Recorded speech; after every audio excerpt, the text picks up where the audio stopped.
writer said at the conclusion of the Truth and Reconciliation Commission, having looked the beast of the past in the eye, having asked and received forgiveness, and having made amends, let us shut the door on the past, not in order to forget it, but in order not to allow it to imprison us.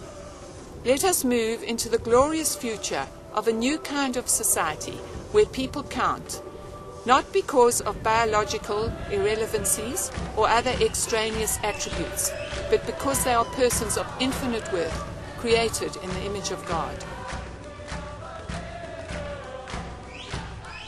I have 5 siblings, and we had 3,500 hectares that we could just roam all over the place, you know.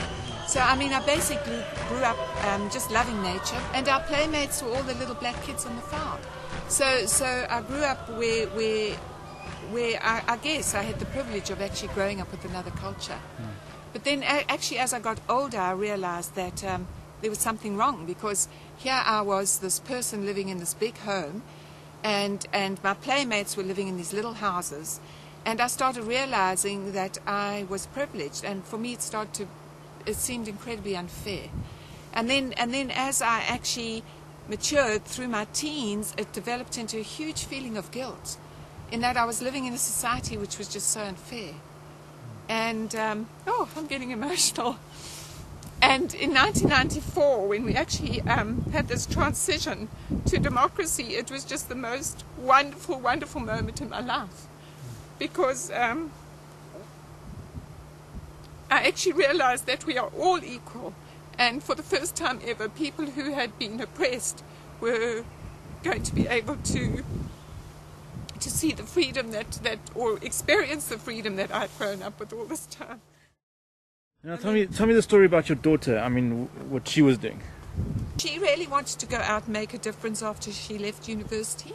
She'd actually been in London, and she'd heard about this organization called Starfish, which actually works in the Valley of 1,000 Hills, working with households that there are no parents, because these kids have been orphaned by AIDS or affected by AIDS.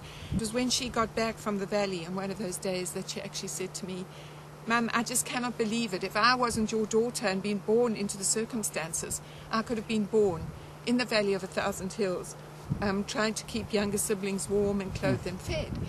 But if you can actually bring children up to accept people from all the different cultures, religions, whatever walk of life they come from, I believe we'll create a world where people, through tolerance and acceptance, we can actually get to that place that we're all hoping for, which is actually peace. I wrote a book which I decided that I would put into 52 chapters, having followed the Truth and Reconciliation Commission and realizing how these people who'd had terrible atrocities perpetrated against them, they'd actually worked through their hurts into healing. And I think it's a huge lesson that the rest of the world can pick up from South Africa. And within this book, I've tried to encompass that, because I believe that everybody's made for goodness. The choices you actually make affect the lives of the people around you. So these lessons I've actually put in there are 52 lessons which I believe will help people in working through from where they are to become what they were born to be, much bigger and better than they ever realized. Martin Dreyer is one of South Africa's legend paddlers. What he did, he started working with young people who came from a very impoverished background, and through sport he believed that he could pull them out of the shackles of poverty.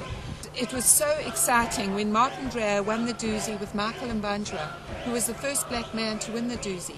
He comes from the Valley of 1,000 Hills, and this is a perfect example, Martin Dreyer, of somebody who's actually reached into their goodness and reached out to other people with love and compassion and acceptance, and been able to bring them out of poverty into a better world.